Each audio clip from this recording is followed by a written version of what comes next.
Hello नमस्कार दोस्तों, स्वागत है आप सभी का हमारे यूट्यूब चैनल सत्येंद्र गुरुजी पे।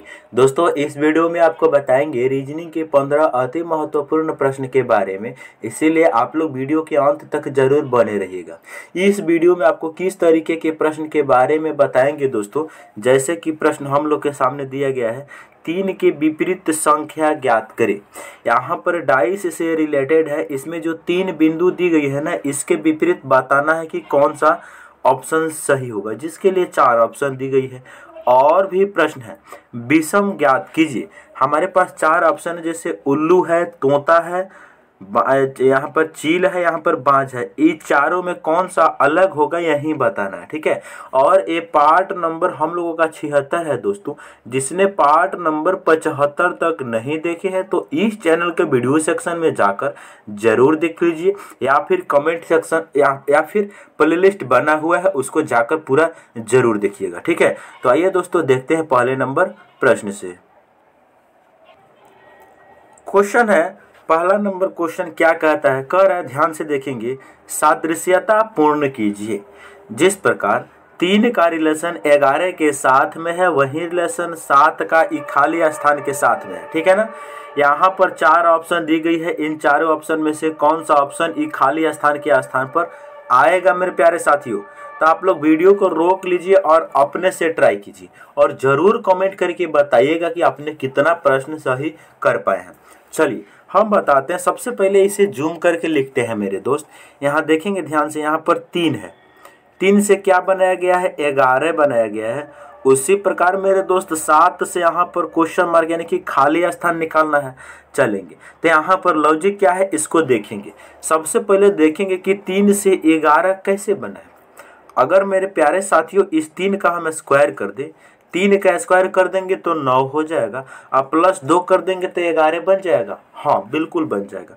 उसी प्रकार यहाँ भी हम कर देंगे, 7 है ना, तो इस 7 का हम लोग करेंगे स्क्वायर, आप प्लस यहाँ पर 2 कर देंगे तो 7 का स्क्वायर कितना होता है मेरे भाई, 7 का स्क्वायर होता है 49, और 49 में 2 को हम जोड़ेंगे, 49 में 2 को जोड़ेंगे तो कितना हो जाएगा, 51 हो जाएगा।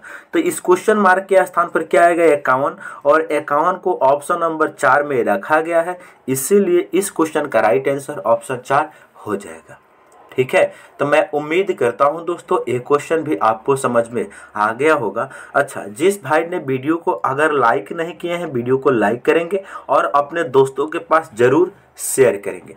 चलिए नेक्स्ट है, जिस प्रकार घड़ी का रिलेशन समय से है, ठीक उसी प्रकार थर्मामीटर का संबंध क्वेश्चन मार्क से है। तो क्वेश्चन मार्क के स्थान पर इन चारों ऑप्शन में से कौन सा ऑप्शन सही होगा। तो मेरे प्यारे साथियों देखो, घड़ी जो होता है वो समय को दर्शाता है। घड़ी क्या चीज को दर्शाता है, समय को दर्शाता है। उसी प्रकार थर्मामीटर जो होता है वो किसको दर्शाता है, थर्मामीटर जो है मेरे प्यारे साथियों वो तापमान को दर्शाता है। इसका राइट आंसर ऑप्शन 3 हो जाएगा सही, ठीक है। तो मैं उम्मीद करता हूं दोस्तों ये क्वेश्चन भी आपको समझ में आ गया होगा। बहुत बढ़िया क्वेश्चन था। चलिए नेक्स्ट है, ए बी का दादा है, सी जो डी की बहन है, ए की पत्नी है, बी के पिता ई डी से कैसे संबंधित है। बहुत बढ़िया, ब्लड रिलेशन का क्वेश्चन है मेरे दोस्त। और इस क्वेश्चन में हम लोग करेंगे क्या, पुरुष जेंडर होगा उसको हम लोग त्रिभुज में बंद करेंगे, महिला जेंडर होगा उसको सर्किल में बंद कर देंगे, और जो पति पत्नी होंगे उनके बीच में एक प्लस सिंबल का हम लोग यूज कर देते हैं। बस यही 3 कंसेप्ट को यूज करते हैं। करिए और इस क्वेश्चन को बनाइए। क्वेश्चन है, ए बी का दादा है, जो ए है वो बी का क्या है। देखो मेरे प्यारे साथियों, जो ए है वो बी का दादा है, जो ए है वो दादा है, किनके दादा है, ए जो है वो दादा है बी के। तो सबसे पहले बी के बनाना होंगे क्या, सबसे पहले बी के बनाने होंगे पिता, एक खाली ट्रायंगल, बी के पिताजी हो जाएंगे। इनके जो पिता होंगे यही होंगे, जो इनके पिताजी होंगे यही होंगे ए के बी के दादा। तो ए जो है वो बी के दादा है, तो ए को हम यहाँ पर रख लिए हैं। ए का बी का दादा ए हो गया। दादा कैसे बनाए हैं, बी से ऊपर पहले उसके पिताजी आएंगे, तो पिताजी के लिए हम खाली ट्रायंगल बना लिए हैं। बहुत बढ़िया। और उसके पिताजी होंगे यानी बी के पिता के जो पिता होंगे वही ना बी के दादाजी कहलाएंगे। बहुत बढ़िया। आगे एक पॉइंट यहाँ से शुरू हो रहा है, सी जो डी की बहन है, देखो जो सी है मेरे भाई वो डी की क्या है, बहन है, डी की बहन है। बहुत बढ़िया। सी जो डी की बहन है, ए की पत्नी है। ओहो, जो सी है वो डी की बहन है लेकिन ए की पत्नी है। कौन, सी। सी जो है ए की पत्नी है, तो ए क्या होना चाहिए, ए होना चाहिए पुरुष जेंडर, आई होनी चाहिए महिला। जब सी पत्नी होगी तो पुरुष हो जाएंगे। आई पति पत्नी है, इसीलिए इन दोनों के बीच में हम प्लस सिंबल यूज करेंगे। इसको उठा के मेरे प्यारे साथियों हम यहाँ पर रख सकते हैं। ए के बना लेंगे पत्नी सी, बहुत बढ़िया, ए की पत्नी सी हो जाएगी, बहुत बढ़िया। और डी का क्या है, डी का सी बहन है, तो डी संगे संगे आ जाएगा। यानी अब यहाँ से क्वेश्चन को तुम समझो, जितना बनाए हो उतना बन गया है। बी का दादा ए है, सी जो डी की बहन है, ए की पत्नी है। यहाँ तक क्वेश्चन कंप्लीट हो चुका है। यहाँ से देखो, बी के पिता ई है, जो बी के पिताजी हैं वो कौन है, बी के जो पिता है एक खाली ट्रायंगल बनाया था वो ई है। तो हमारा फैमिली ट्री बन के रेडी हो चुका है इतना सा। इससे कितना भी प्रश्न पूछ ले हम आसानी से सारे प्रश्न को उत्तर दे सकते हैं।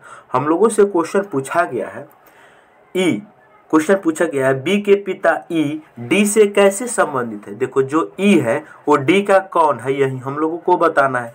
जो डी है, जो यहाँ पर ई है वो डी का क्या है। तो मेरे भाई देखो ध्यान से, डी की बहन है सी, सी के पति देव है ए का बेटा है ई। इसका मतलब सी का भी बेटा होगा ई।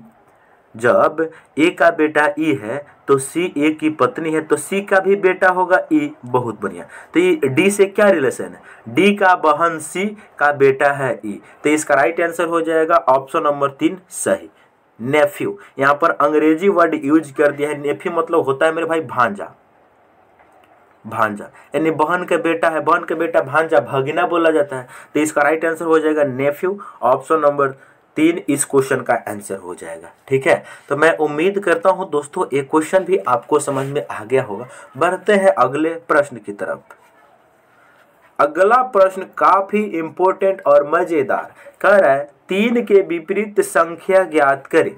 देखो, जब डाइस के 2 या 2 से अधिक आकृति दी जाती है तो उसमें हम 3 ट्रिक का यूज करते हैं। पहला ट्रिक होता है वन कॉमन ट्रिक, पहला ट्रिक होता है 1 कॉमन ट्रिक, दूसरा होता है 2 कॉमन ट्रिक, तीसरा होता है नो कॉमन ट्रिक। कहने का मतलब इन दोनों डाइस में हम लोग देखेंगे कि कोई एक ऐसा नंबर होगा जो कॉमन होगा, जिसे 1 कॉमन ट्रिक बोलते हैं। अगर ऐसा नहीं है तो 2 कॉमन चीज होगा। ऐसा भी हो सकता है कि कुछ भी कॉमन ना हो। तो अब हम देखते हैं इस डाइस में क्या चीज कॉमन है। मेरे प्यारे साथियों, यहाँ पर देख रहे हैं, यहाँ पर 3, यहाँ 3 और 6 दोनों में कॉमन है, 3 और 6 दोनों में कॉमन है। देख रहे हैं 2 चीज कॉमन है, 6 ऊपर है, 6 भी है, 3 है, 3 है, 2 चीज कॉमन है। तो इसमें क्या करते हैं मेरे प्यारे साथियों, इसमें कैसा ट्रिक लगेगा, 2 कॉमन ट्रिक लगेगा। और 2 कॉमन ट्रिक क्या कहता है, 2 कॉमन ट्रिक कहता है जो भी कॉमन नंबर है उसको तुम भूल जाओ, इसको भूल जाओ। 6 और 3 कॉमन है, इसको भूल जाओ। बचा क्या, पहली आकृति में बचा 2, दूसरी आकृति में बचा 4, यही एक दूसरे के अपोजिट हो जाते हैं। ठीक है, यही एक दूसरे का अपोजिट हो जाते हैं। अच्छा, क्या क्या चीज कॉमन था, एक 6 कॉमन था और एक 3 कॉमन था। तो इसका अपोजिट क्या होगा, वो चीज होगा जो नंबर नहीं दिख रहा है। कौन ऐसा नंबर है जो नहीं दिख रहा है, 1 या फिर 5, 1 और 5 में से कोई होगा। जो यहाँ देखो 6 और 3 हमने क्रॉस किया है, यानी 6 और 3 क्या है, कॉमन है। तो इसका अपोजिट अभी तुमने क्या निकाल रखा है मेरे भाई, अभी निकाल रखा है 1 या 5। ठीक है, समझ रहे हैं, 1 या 5 में से कॉमन है। बहुत बढ़िया। अब देखो मेरे प्यारे साथियों, 6 और 3 कॉमन है, तो इसका अपोजिट हो जाएगा 1 और 5 में से। लेकिन हम लोगों से पूछा गया है 3 के विपरीत, तो 3 का विपरीत हम कंफर्म आंसर नहीं दे सकते हैं। 3 का विपरीत जो होगा 1 और 5 में से कुछ भी हो सकता है। लेकिन मेरे प्यारे साथी, यहाँ पर बहुत बढ़िया बात है कि यहाँ पर ऑप्शन है दे दिया है 1 या 5, तो ऑप्शन नंबर ए इस क्वेश्चन का राइट आंसर हो जाएगा। ठीक है, हम कंफर्म आंसर नहीं दे सकते हैं कि 1 होगा या फिर 5 होगा, 1 या 5 में से कोई होगा। इसका ऑप्शन है 1 या 5। ठीक है, चलिए, तो मुझे पूरा भरोसा है कि आप लोग इस क्वेश्चन को समझ लिए हैं मेरे प्यारे साथियों। बढ़ते हैं अगले प्रश्न की तरफ। अगला प्रश्न है, एक व्यक्ति एक केंद्र बिंदु O से 3 किलोमीटर दक्षिण तरफ जाता है और तब दाहिने मुड़कर 12 किलोमीटर चलता है, फिर बाएं मुड़कर 2 किलोमीटर चलता है, रुक जाता है। तो वह बिंदु O से कितनी दूरी पर है? बहुत बढ़िया मेरे प्यारे साथियों, सबसे पहले इस क्वेश्चन को बनाने से पहले आपको मैं डायरेक्शन बताता हूँ। जब भी हम लोग पेपर पे डायरेक्शन बनाते हैं तो इस प्रकार से बनाते हैं। आप लोग ध्यान से देखेंगे पेपर पे डायरेक्शन कैसे बनता है मेरे भाई, यहाँ पर हम बता देते हैं। पेपर पे ऊपर में हमेशा उत्तर होता है। बहुत बढ़िया, ऊपर में हमेशा क्या होता है मेरे भाई? उत्तर होता है। समझ रहे हैं? ऊपर में हमेशा होता है मेरे भाई उत्तर। बहुत बढ़िया। और नीचे में होता है हमेशा दक्षिण। यहाँ पर तो हो ही नहीं रहे। चलो डायरेक्ट ही बताते हैं, कोई दिक्कत नहीं। ऊपर में उत्तर, नीचे में दक्षिण, दाहिने बगल में पूर्व, बाएं बगल में पश्चिम। ये बात को समझ रहे हैं? उसी प्रकार अब इस क्वेश्चन को तुम बनाओ। ओ एक कोई बिंदु मान लो ओ, मान लेते हैं कि यहाँ से हमने चलना शुरू किया। यही बिंदु क्या है? यही ओ बिंदु है। बहुत बढ़िया। ओ से 3 किलोमीटर दक्षिण में चला है, यानी नीचे की तरफ चला है उसने। कितना? 3 किलोमीटर। बहुत बढ़िया, 3 किलोमीटर चल दिया। आगे क्वेश्चन कहता है तो अब वह दाहिने मुड़कर 12 किलोमीटर चलता है। इसके बाद वह दाहिने मुड़ेगा तो दाहिना हो जाएगा उसका इस साइड में। बहुत बढ़िया। कितना चलता है? दाहिने हो जाएगा इस साइड में। कितना चलता है? 12 किलोमीटर चलता है। बहुत बढ़िया, 12 किलोमीटर चलता है। कितना चला? 12 किलोमीटर। फिर से वह बाएं मुड़कर 2 किलोमीटर चलता है। इसका मतलब बाएं मुड़ेगा, बाएं नीचे जाएगा, बाईं ओर मुड़ता है। कितना चलता है? 2 किलोमीटर चलता है। अब हम लोगों से पूछा गया है कि जिस बिंदु से उसने चलना शुरू किया था वह बिंदु ओ से कितना दूरी पर है, यानी यहाँ से लेकर यहाँ तक जो डिस्टेंस है, डायरेक्ट यहाँ से लेकर यहाँ तक जो डिस्टेंस है, ये कितना दूर है, यही हम लोगों को बताना है। तो ये कैसे हम लोग बताएंगे? कैसे बताएंगे मेरे भाई? देखो, मैं आपको यहाँ पर कुछ रचना करना होगा, क्योंकि रेलवे का ये मेंस एग्जाम का क्वेश्चन है, तो थोड़ा सा ठीक ठाक तो होना जरूरी भी है। तो अच्छा क्वेश्चन है मेरे दोस्त, इसको आप लोग टिक करेंगे। कैसे? यहाँ पर कुछ रचना करना होगा। अगर यहाँ से हम एक लाइन खींच के यहाँ से मिला दें, एक मिला दे ऐसा, यहाँ से लाइन खींच के ऐसा मिला दे, तो यह एक समकोण त्रिभुज बन जाएगा। बिल्कुल बन जाएगा। बन जाएगा कि नहीं? बिल्कुल इस समकोण त्रिभुज बन जाएगा। अब देखो मेरे प्यारे साथियों, यहाँ पर 2 है ना, तो इधर भी 2 हो जाएगा। बहुत बढ़िया।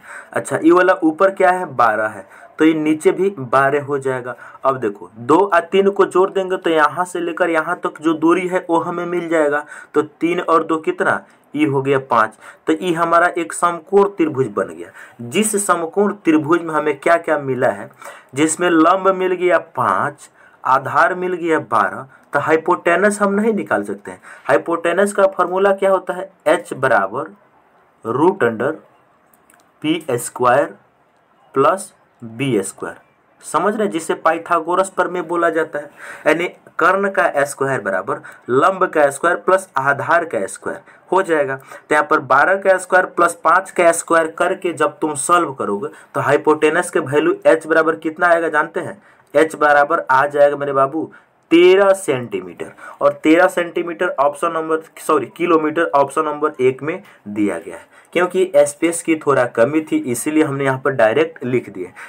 चाहो तो तुम्हें ट्रिपलेट, मैथ पढ़ते हो, तुम्हें ट्रिपलेट मालूम हो ना, तो 3 और 5 और 12 से आराम से ही 13 हो जाता है। डायरेक्ट भी इसको टिक कर सकते हैं। अगर नहीं डायरेक्ट समझ में आ पा रहा है तो इस फॉर्मूला का यूज करके भी तुम आंसर निकाल सकते हो। ठीक है, चलिए नेक्स्ट है, यदि आज सोमवार है तो कल के तुरंत बाद कौन सा दिन होगा? बहुत बढ़िया, बहुत बढ़िया मेरे भाई। कह रहे यदि आज सोमवार है, मान लो कि आज सोमवार है, तो कल के तुरंत बाद, कल के तुरंत बाद, बाद बोला है, बाद का मतलब आगे जा रहा है कैलेंडर में हम लोग। देखो आज अगर सोमवार है तो कल क्या होगा? देखो यहां बनाओ, आज अगर सोमवार है, ठीक है, आज क्या है? सोमवार है। बहुत बढ़िया, आज क्या है मेरे भाई? सोमवार है। आज सोमवार है तो कल क्या होगा? मंगलवार होगा। ओकरा अगला दिन क्या होगा, बुधवार होगा। समझ रहे हैं, अगला दिन बुधवार होगा। आज सोमवार है तो कल मंगलवार होगा, यहाँ लिख ही लेते हैं।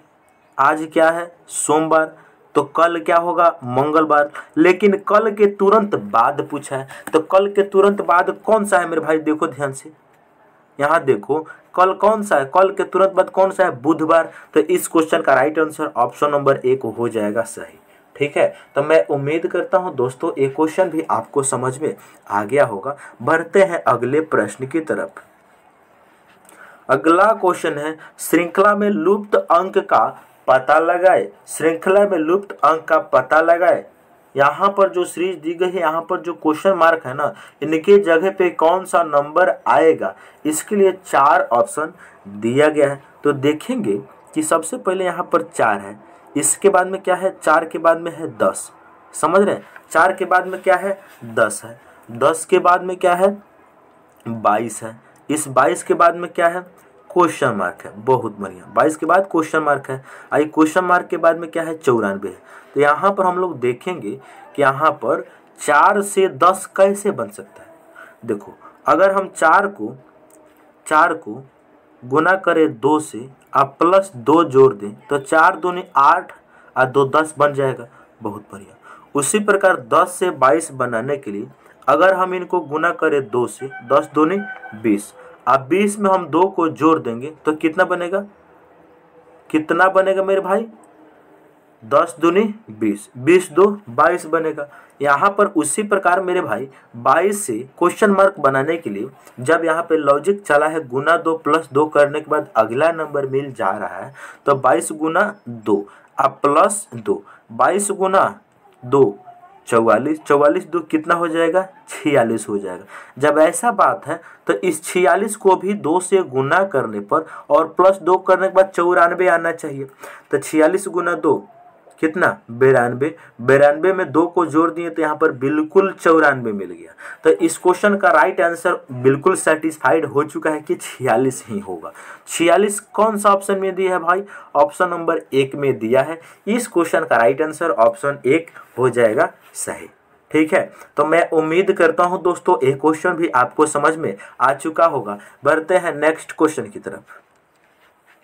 अगला क्वेश्चन है, नीचे दी गई अक्षर श्रृंखला में कितने 4 हैं जो 5 से पहले आए लेकिन 7 उसके बाद नहीं आना चाहिए। देखो, ऐसा कितना 4 है जिनके पहले 5 आना चाहिए लेकिन बाद में 7 नहीं आना चाहिए। हम आपको यहाँ पर एक बेसिक सी बात बता रहे हैं। देखो, यहाँ जैसे मान लो यहाँ पर 4 है ना, तो यहाँ पर क्या आना चाहिए, 5 आना चाहिए, लेकिन यहाँ पर 7 नहीं आना चाहिए, अब 5 आना चाहिए। इसका मतलब ये हुआ 4 के तुरंत बाद 7 नहीं आना चाहिए, लेकिन 4 के तुरंत पहले 5 आना चाहिए। ठीक है, चलिए यही लॉजिक को हम यहाँ पर बताते हैं। सबसे पहले 4 देखो कहाँ कहाँ है, यहाँ पर 4 है, एक 4 यहाँ पर है, एक 4 यहाँ पर है, एक 4 यहाँ पर है, उसके बाद 4 यहाँ पर भी है, उसके बाद 4 यहाँ पर है, उसके बाद 4 यहाँ पर है, उसके बाद 4 यहाँ पर है। बहुत बढ़िया, जहाँ जहाँ 4 है उसको अंडरलाइन हमने कर दिया है। अब देखो कंडीशन अप्लाई, 4 के तुरंत पहले 3 आना, 4 के तुरंत पहले 5 आना चाहिए, तो इसको हम नहीं लेंगे क्योंकि 4 के तुरंत पहले 3 आया है। यहाँ पर भी 4 के पहले 3 आया है तो नहीं लेंगे, यहाँ 4 के पहले 5 आया है। बहुत बढ़िया, लेकिन 4 के बाद 7 नहीं आना चाहिए, लेकिन 4 के यहाँ तुरंत बाद 7 आ गया, इसीलिए इसको भी नहीं लेंगे। यहाँ देखेंगे 4 के पहले यहाँ पर 5 नहीं है, इसीलिए इसको भी हम नहीं लेंगे। यहाँ 4 के पहले 5 है लेकिन 4 के बाद 7 नहीं आना चाहिए, तो यहाँ 4 के बाद 7 दे दिया है, इसीलिए हम इसको भी नहीं लेंगे। यहाँ 4 के पहले 5 है लेकिन 4 के तुरंत बाद 7 दे दिया है, इसीलिए हम इसको भी नहीं लेंगे। अच्छा, यहाँ 4 के पहले 3 है, 5 नहीं है, इसीलिए हम इसको भी नहीं लेंगे। यहाँ 4 के पहले 5 है लेकिन 4 के बाद 7 नहीं है, इसका मतलब इसको हम लेंगे। तो कितना है मेरे भाई, कितना है, ध्यान से देखो, कितना ऐसा है जिसके कितना ऐसे 4 है जिनके पहले 5 है लेकिन बाद में 7 नहीं है। तो एक ही है और एक ऑप्शन में नहीं दिया, तो इनमें से कोई नहीं, टिक करेंगे। ऑप्शन नंबर 4 इस क्वेश्चन का राइट आंसर हो जाएगा। ठीक है, तो मैं उम्मीद करता हूं दोस्तों एक क्वेश्चन भी आपको समझ में आ गया होगा। ठीक है, यहां पर समझे हैं कि नहीं, समझे हैं कि नहीं? क्या क्वेश्चन था, नीचे दी गई श्रृंखला में कितने 4 हैं जो 5 से पहले आए लेकिन 7 के बाद नहीं आना चाहिए। ओ माय गॉड, क्वेश्चन ने हमने कंफ्यूज कर दिया था। नहीं, इसका आंसर इन क्वेश्चन ही गलत हमने पढ़ लिया।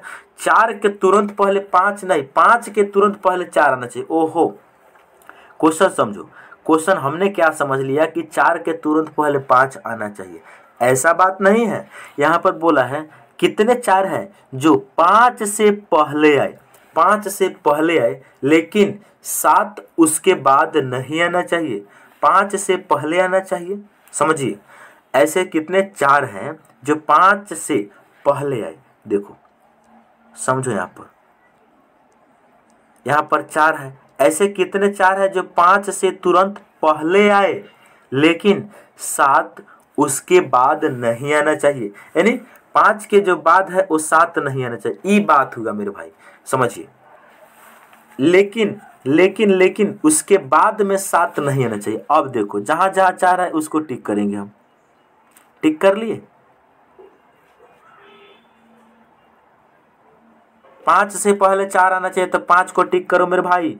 5 यहाँ भी है और देखो कहाँ है, और यहाँ पर है, और यहाँ पर है, और यहाँ पर है, और यहाँ पर है। अब देखो, अब आंसर तुम्हारा देगा राइट आंसर। यहाँ पर जो 4 है ये 5 के पहले नहीं है, गलत। यहाँ पर जो 4 है ये भी 5 के पहले नहीं है, गलत। या 5 यहाँ देखो, यहाँ बोला 4 है जो 5 से पहले आता है। यहाँ पर मेरे भाई, यहाँ पर जो 5 है वो 4 से पहले आ गया, इसको नहीं लेंगे। यहाँ पर इसको भी तो नहीं ले सकते।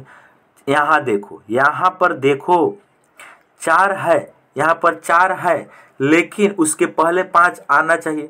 5 से पहले 4 आना चाहिए मेरे भाई। देखो, 5 से पहले 4 आना चाहिए, 5 से पहले 4 आना चाहिए, 5 से पहले 4 आना चाहिए। यहाँ भी नहीं है, यहाँ भी नहीं है, यहाँ पर है। देखो, 5 से पहले 4 है लेकिन बाद में 7 नहीं है, इसका मतलब इसको हम लेंगे। तो इसमें भी केवल आंसर एक ही आएगा, एक ही ऐसा है जो इसका राइट आंसर ऑप्शन 4 में होगा। ठीक है, एक ही ऐसा 4 है जो 5 से पहले आए लेकिन 7 उसके बाद में नहीं आना चाहिए। चलिए नेक्स्ट है 9 नंबर क्वेश्चन। यदि EAAR को 24 एवं EYE को 35 है तो LEG का कोड क्या होगा मेरे भाई? देखो ध्यान से, यहाँ पर क्या लिखा है E, उसके बाद में क्या है AAR। इसको उसने क्या लिखा है? उसने लिखा है 2 और 4, समझ रहे हैं?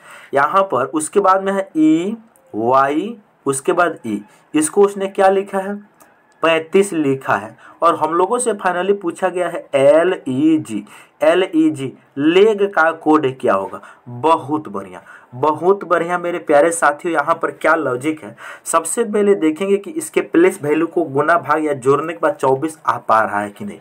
यहाँ E का स्थान कितना होता है? 5 होता है, A का स्थान 1 होता है, R का स्थान 18 होता है। इन सारे को जोड़ेंगे तो कितना होगा? जोड़ कर देखते हैं। 18 1 19, 19 5 24, बिल्कुल बिल्कुल सही बात। ये जो लेटर है इनके अंग्रेजी वर्णमाला के पहले वैल्यू को ही ऐड करने पर यहाँ पर 24 आ गया। तो सिमिलरली इसमें भी चेक करेंगे। E का 5, Y का 25, E का 5, इसको जोड़ो तो 25 5 30 5 35, बिल्कुल सही बात है। यहाँ पर भी 35 आ गया। सिमिलरली यहाँ पर भी सिमिलरली हम चेक कर देंगे। L का 12, E का 5, G का 7, इनको ऐड करो तो 12 या 5 17, 17 में 7 को जोड़ेंगे कितना हो जाएगा? 24 हो जाएगा। तो इस क्वेश्चन का राइट आंसर 24 कौन सा ऑप्शन में दिया है भाई? ऑप्शन नंबर 1 में दिया है, इसका आंसर हो जाएगा 24। ठीक है, तो मैं उम्मीद करता हूं दोस्तों एक क्वेश्चन भी आपको समझ में आ गया होगा। चलिए नेक्स्ट क्वेश्चन, नेक्स्ट है 10 नंबर, विषम ज्ञात कीजिए। मेरे भाई काफी इंपॉर्टेंट और मजेदार क्वेश्चन है, ध्यान से देखेंगे। उल्लू है, बाज है, चील है, तोता है, इनमें सबसे अलग कौन होगा? सबसे अलग होगा ऑप्शन नंबर 2 तोता। जानते हैं क्या है? क्योंकि ऑप्शन नंबर तोता को घरेलू पक्षी माना जाता है। इसे घर में पिंजरा वजरा में रख के पोष भी लिया जाता है, जिसे पालन पोषण किया जाता है। जबकि उल्लू, बाज और चील को पालन पोषण घर में कोई नहीं करता और तोता को करता है। इसीलिए इसका राइट आंसर ऑप्शन 2 हो जाएगा सही। अच्छा मेरे भाई, जिस भाई ने वीडियो को अभी तक लाइक नहीं किए हैं, वीडियो को लाइक करेंगे, और जिस भाई ने चैनल को सब्सक्राइब नहीं किए बिल्कुल सब्सक्राइब करेंगे। चलिए नेक्स्ट है, जिस प्रकार 39 का रिलेशन 27 के साथ में है, उसी प्रकार 43 का रिलेशन क्वेश्चन मार्क के साथ में। तो यहाँ पर क्या लॉजिक है मेरे भाई, ध्यान से देखेंगे। यहाँ पर है 39 से कैसे बना होगा 27, इसको देखो। 39 से 27 कैसे बना होगा, उसी प्रकार 43 से क्वेश्चन मार्क की वैल्यू हम लोग निकाल सकते हैं। तो यहाँ पर देखेंगे, यहाँ देखो 9 और 3 है ना। अगर इन दोनों को हम गुना कर दे, 3 गुना 9 कर दे तो कितना आ जाएगा, 27 आ जाएगा। और यहाँ पर भी 27 दिया गया, समझ रहे हैं। यानी कि इनसे बनाने के लिए क्या करना, इन दोनों को गुना करेंगे तो 27 बन जाएगा। सिमिलरली यहाँ पर सेम लॉजिक करना होगा, तो सेम लॉजिक 4 आ गुना 3, क्योंकि इन दोनों को ही गुना करना है। तो 4 3 कितना हो जाएगा, 12। और 12 कौन सा ऑप्शन में दिया है भाई, ऑप्शन नंबर बी में दिया है। इसीलिए इस क्वेश्चन का राइट आंसर ऑप्शन बी हो जाएगा सही। ठीक है, तो मैं उम्मीद करता हूं दोस्तों ये क्वेश्चन भी आपको समझ में आ चुका होगा। बढ़ते हैं अगले प्रश्न की तरफ। चलिए अगला प्रश्न काफी इंपॉर्टेंट है। कह रहा है वह शब्द चुनिए जो दिए गए शब्द के अक्षरों का प्रयोग करके नहीं बनाया जा सकता है। वह शब्द चुनना है जो दिए गए शब्द के अक्षरों का प्रयोग करके नहीं बनाया जा सकता है। यहाँ पर देखेंगे एग्जामिनेशन दिया हुआ है, इस वर्ड का यूज कर, इसमें जितना भी लेटर मौजूद है इनका यूज करके कौन ऑप्शन नहीं बन सकता, यही हम लोगों को बताना है। तो चेक करेंगे, जैसे ऑप्शन ए चेक करेंगे, NATION, ऊपर में N है, A है, T है, I है, O है, N है। यानी यहाँ से लेकर यहाँ तक उठा कर ही रख दिया, इसका मतलब इसको हम बना सकते हैं। बी को चेक करेंगे, EXAM, यहाँ से उठा कर रख दिया, इसको भी हम बना सकते हैं। अच्छा MENTI, यहाँ से देखो M है, बहुत बढ़िया, E है, N है, उसके बाद T है, I है, O है, N है। इसका मतलब जितना भी इसमें लेटर है सारे लेटर मूल शब्द में अनुपस्थित है, यानी कि इसमें है तो बना सकते हैं। अंबिका हम नहीं बना सकेंगे, जब कोई नहीं सब बना सकते हैं तो बच्चा वही ना आंसर होगा। आई काहे नहीं बना सकते, इसको तो जांच करना बहुत जरूरी है।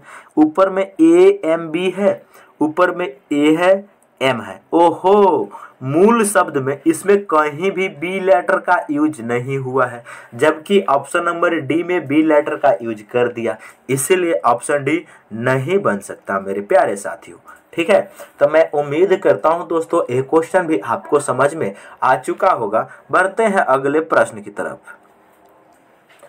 अगला क्वेश्चन है, कौन से दो चिन्हों को अगर आपस में एक दूसरे से अदल बदल दिया जाए तो निम्नलिखित समीकरण सही हो जाएगा। देखो यहाँ पर जो ऑप्शन दी गई है इसका मतलब हुआ, मान लेते हैं कि ऑप्शन ए सही है, तो ऑप्शन ए कहता है कि जहाँ प्लस है उसके जगह पे मेरे भाई गुना रख लो, और जहाँ गुना है उसके जगह पे प्लस रख दो। ऐसा करने से इस समीकरण को सॉल्व करने के बाद 19 के बराबर आ जाना चाहिए। तो अब हम इसमें पुट करके देखते हैं, क्या है 12 है, 12 के बाद में क्या है प्लस है, तो प्लस के जगह पे हम लोग को गुना ले लेना है। यहाँ पर हो गया 18, गुना है इसके जगह पे हम लोगों को प्लस ले लेना है, कितना 24, बहुत बढ़िया। इसके बाद है भागा 6, उसके बाद है -3, इनको सॉल्व करने के बाद 19 आना चाहिए। अब देखो इसको हम बोडमास के तरीका से सॉल्व करेंगे। बोडमास कहता है सबसे पहले भाग का काम करो, तब गुना का, तब प्लस और तब माइनस। तो यहाँ पर देखो ये प्लस ऐसे ही ठीक है, 24 को हम 6 से भागा करेंगे कितना हो जाएगा, 4 हो जाएगा। -3 ऐसे ही ठीक है, आप बराबर में 19 ऐसे ही ठीक है। यहाँ देखोगे इन दोनों को गुना करके हम डायरेक्ट भी लिख भी सकते हैं। तो 18 दूनी 36 के 6 हासिल कितना 3, 18 का 18 3 21, इनकी 216 हो गया। प्लस वाले को ऐड करो, माइनस को घटाओ, 216 में 4 जोड़ेंगे 220 हो जाएगा। अच्छा 220 में से -3 करेंगे तो 217 बचेगा, लेकिन यहाँ पर 19 नहीं आएगा, इसीलिए ये वाला तो हमारा नहीं हो सकता। अब देखो अब ये हमारा ऑप्शन ए सही नहीं है, तो ऑप्शन नंबर हम डी को चेक करेंगे, जानते हैं क्या है, क्योंकि हमें मालूम है कि ऑप्शन डी सही है। अगर आपकी किस्मत खराब हो तो बारी बारी से सारे ऑप्शन को इसी तरह चेक करना। ऑप्शन डी कहता है जहां भी भागा है उसके जगह पे तुम्हें प्लस लेना होगा, और जहां भी प्लस है उसकी जगह पे तुम्हें माइनस लेना होगा। तो देखो यहाँ क्या है 12, 12 के बाद में क्या है प्लस, तो प्लस के जगह पे क्या लेना है, भागा लेना है, प्लस के जगह पे भागा लेना है, कितना 18। उसके बाद में है गुना, ज्यों कहते हो 24, समझ रहे हैं। उसके बाद में है भागा 6, उसके बाद है माइनस। यहाँ क्वेश्चन है, तुमको समझ लिया है क्वेश्चन, देखो क्वेश्चन में गलत लिख लिए तुम, जहां भी भागा है उसके जगह पे प्लस लेना है, आप प्लस के जगह पे भागा, तो यहाँ पर 24 अब भागा 6 है, तो 24 के बाद में हम लेंगे प्लस, कितना 6 माइनस 3 आप बराबर में कितना मेरे भाई 19। अब इनको तुम सॉल्व कर लो, करो। यहाँ पर देखेंगे सबसे पहले भाग का काम होगा ना, तो यहाँ 12, यहाँ भागा को हम गुना में चेंज करेंगे तो कितना होगा मेरे भाई 18, इसको पलट देंगे 1/18 होगा, 18 पलट जाएगा, क्योंकि 12 में 18 से पूरा पूरा भाग नहीं जाएगा, इसलिए ऐसा हमने किए हैं। अब गुना हो गया 24, अब प्लस हो गया 6, अब माइनस हो गया 3, अब बराबर में आना चाहिए 19 के बराबर। अब देखो कितना आसानी से तुम इसको सॉल्व करते हो। यहाँ देखो, यहाँ काट पीट करो मेरे भाई, देखो 12 से काट 6 से काटो, 6 तिरकी 18, बहुत बढ़िया, 6 दूनी 12, बहुत बढ़िया। इस 3 से इस 24 को भी काट सकते हो, 3 8 है 24। अब तुम करके देखो गुना भाग, 8 दूनी, यहाँ 2 बचा, यहाँ 2 बचा, यहाँ 8 बचा, तो इसको गुना करोगे तो 8 दूनी 16 हो जाएगा। उसके बाद में प्लस कितना है 6 है, माइनस कितना है 3 है, अब बराबर में इधर कितना है 19। अब करके देखो हो पा रहा है कि नहीं। 16 में 6 को जोड़ेंगे कितना हो जाएगा, 16 में 6 को जोड़ेंगे मेरे भाई कितना हो जाएगा 22 हो जाएगा। अब माइनस 3 आप बराबर में कितना 19, बहुत बढ़िया। 22 में से 3 जाएगा, 19 इधर भी बचा और 19 इधर भी बचा। ठीक है, और इस क्वेश्चन का right answer option number 4 D हो जाएगा सही। जानते हैं क्या है, क्योंकि बराबर के इस साइड और बराबर के उस साइड जब दोनों वैल्यू बराबर हो चुकी है, यही ऑप्शन सही माना जाएगा। बहुत बढ़िया। Next question, second last next question है दर्पण प्रतिबिंब ज्ञात करें मेरे प्यारे साथियों। दर्पण प्रतिबिंब में एक्चुअल होता है क्या कि जो हमारा दायां हाथ है वो बायां में चेंज होता है, जो बायां हाथ है वो दाएं में चेंज होता है। जब हम लोग अपना चेहरा दर्पण में देखते हैं तो जो हमारा दायां हाथ होता है वो बायां में चेंज हो जाता है और जो बायां हाथ है वो दायां में चेंज हो जाता है। तो इसी प्रकार इसको चेंज करके बनाओ। ऐसा देखो, ऐसा जो बनेगा ना पत्ती, ऐसा पत्ती बनेगा, देखो ध्यान से, ऐसा पत्ती बनेगा। और ऐसा पत्ती में जो कलर किया हुआ भाग है ये दाहिने बगल है तो ये आ जाएगा बाएं बगल। और ये कहाँ पर कलर किया जाएगा, देखो कलर किया जाएगा, ई वाला पत्ती पूरा कलर हो जाएगा। और जब ई वाला हो जाएगा तो इसके अपोजिट ऊपर वाला भी पत्ती पूरा कलर होना चाहिए। ऐसा कौन सा ऑप्शन में दिया है भाई, देखो ध्यान से, ऐसा ऑप्शन नंबर बी में दिया है, ऐसा ऑप्शन बी में दिया है, बाकी किसी में नहीं दिया। हूबहू ऑप्शन बी हो जाएगा सही मेरे प्यारे साथियों। ठीक है, अगला क्वेश्चन क्या है, दी गई आकृति में कितने त्रिभुज है। सबसे पहले मैं आपको एक बेसिक आकृति में त्रिभुज काउंट करके बताते हैं। एक बेसिक आकृति में, जैसे ये हमारा एक बेसिक आकृति है, इसमें कितना त्रिभुज है हम काउंट कैसे करते हैं, तुरंत इसको नंबरिंग कर देना, 1 2 3 4। आज सबसे 12 नंबर क्या आया है, 4 आया है, बस इसका डबल कर देना। 4 आया है तो 4 का डबल कर देना, कितना हो जाएगा 8। तो इस बेसिक आकृति में 8 त्रिभुज है। यही बेसिक आकृति को मेरे भाई भीतर में बनाया गया है, देख रहे हैं। तो इसमें कितना त्रिभुज हो जाएगा, अब तुम आसानी से निकाल सकते हो। इसमें त्रिभुज हो जाएगा टोटल 8 गो। अच्छा, एगो ई कोना, एगो ई कोना, एगो ई कोना, एगो ई कोना, 4 गो और जुट जाएगा, 4 गो और, तो 8 4 कितना हो जाएगा 12। इस क्वेश्चन का राइट आंसर ऑप्शन सी हो जाएगा सही। ठीक है, तो मैं उम्मीद करता हूं दोस्तों ये क्वेश्चन भी आपको समझ में आ चुका होगा। ठीक है, चलिए, तो मैं उम्मीद करता हूं दोस्तों आप इन सारे प्रश्न को बहुत ही अच्छे तरीका से समझ गए होंगे। यदि आप हमारे चैनल पर पहली बार आए हैं तो चैनल को जरूर सब्सक्राइब करें और साथ ही साथ बेल आइकॉन को ऑन कर लीजिए, ताकि मैं जब वीडियो डालूं तो नोटिफिकेशन सबसे पहले आपके पास पहुंचे। ओके दोस्तों, मिलते हैं अगले वीडियो में। जय हिंद।